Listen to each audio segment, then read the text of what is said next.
want to go back to what you were talking about with beliefs. Yeah. And you said, this was so cool, you were talking about how you wrote down these beliefs and you were reading them over and you were doing what you were told and you were running your finger across it, you're really allowing yourself to feel it, imagine it, and your brain was screaming something at you. My brain was screaming, that's bullshit. That's not true.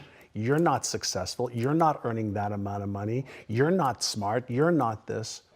But I was also taught at the same time that when that happens, first and foremost, that's normal. That's the old self and the old patterns trying to fight for their life. And he said, with repetition and emotion and consistency, initially it's hard. And you have to use conscious effort to create the new beliefs. He says, but over 30 days, 60 days, 90 days, 180 days, that new pattern that you're focusing on and paying attention to, your brain basically says, well, I guess you really don't need those old patterns. You keep activating these new ones. Let's just make these ones work and let's make these real. Yeah. But I wanted to understand what happened. And with even the law of attraction, you know, I was taught the law of attraction, you know, I was 23, 24 years old. Also at a real estate conference, they were talking about this law of attraction thing, that there's this energy, everything's made up of energy. I am energy, you are energy, and my thoughts, you know, create this resonance between what I attract and what I don't. I was like, oh good, I like that shit. You know, like I want to attract more of the good stuff, right? And so I bought in, like I bought into stuff that just made sense to me, but then I was a voracious student. I wanted to understand how. Like, explain to me how it works. Like, if somebody tells me visualize, I go, why? Like, how does it work? Like, if you ask me to visualize, like, why does it work? Like, why should I invest my time on that versus something else? If you're asking me to use affirmations, like, how specifically, why, how does it work?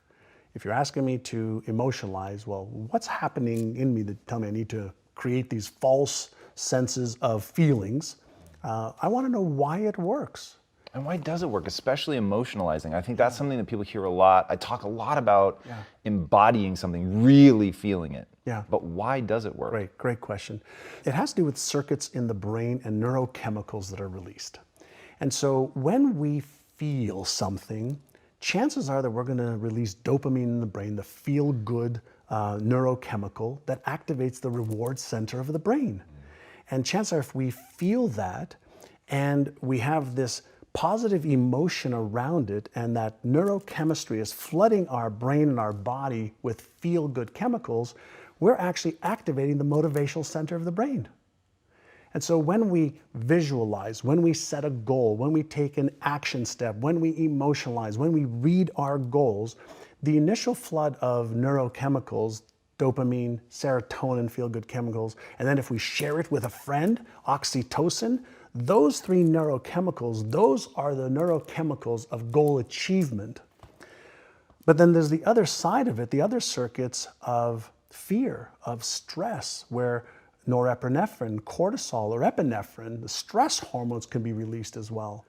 And so I'm fascinated and I want to teach people the stuff that we've learned about beliefs, self-esteem, self-worth, fears, and the stuff that really holds people back. Because all the how to get healthy and stay healthy, we know. How do I build a business and sustain it? We know. How do I get into a relationship and make it successful? We know. We know most of the how-to for anything that anybody wants to do in this time frame that we live in. So the how-to is the easiest part of the equation. So the harder part of the equation is, why am I not doing the things that I know I should be doing? And why am I not doing the things that I could find out easily how to do? Let's talk about that. So in your real estate company, you said, I'm giving everyone the same training, they're reading all of the same books, and yet they're not getting the same results. And it wasn't like, oh, well, the smart people are doing better than the dumb people. You said sometimes it was people that you were like, God, in real life, this guy's not that bright, but he's crushing it. So what ended up being the difference between the people who didn't do anything with the information and those that did?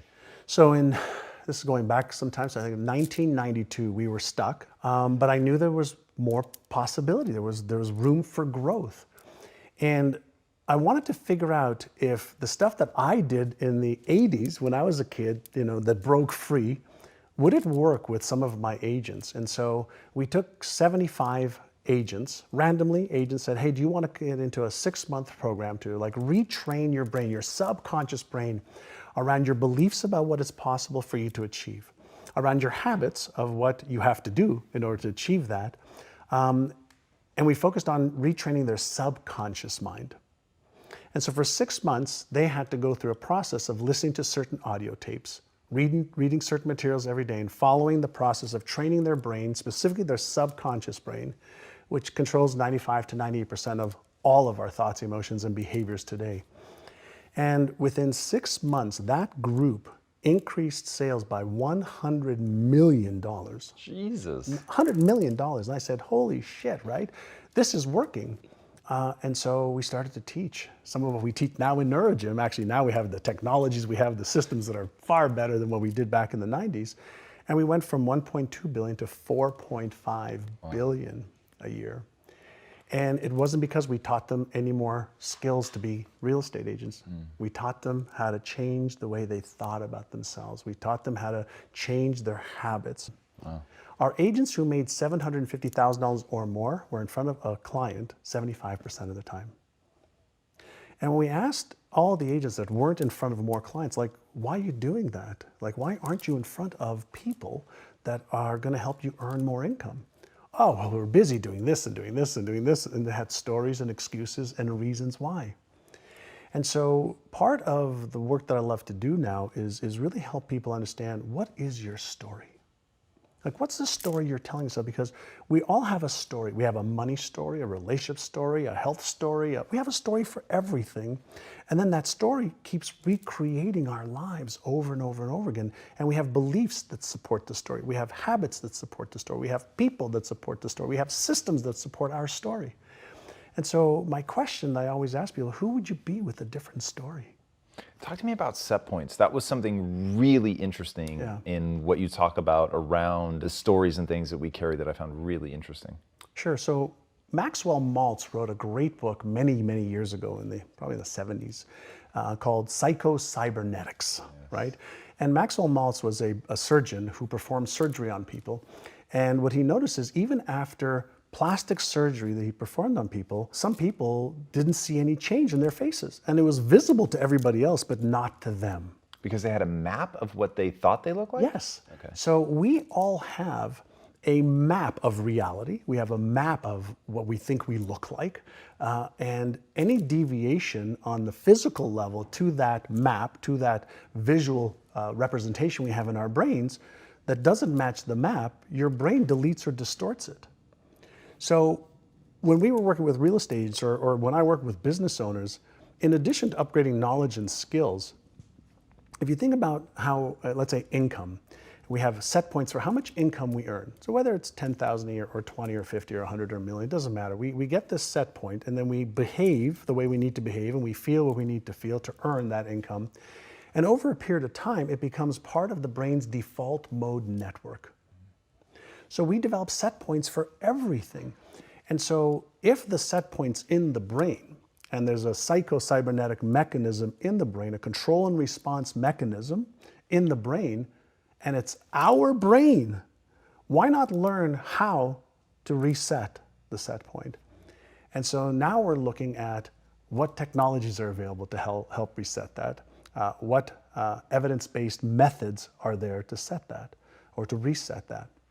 And so when we take, let's say, visualization, right, and you start to see yourself, even if the picture is not clear in your mind, of achieving the next level of your success, whether it's releasing weight and keeping it off, getting into a relationship that you love and are happy in, whether it's to make 2 or 3 or 5 times more money and live a certain type of lifestyle that allows you to do the things that freedom with having money allows you to do. If you start in your mind first and you impress that through conscious efforts into the subconscious mind, it then causes thoughts and emotions and behaviors. So I like to work from the outside in and from the inside out. So use both. I want every advantage.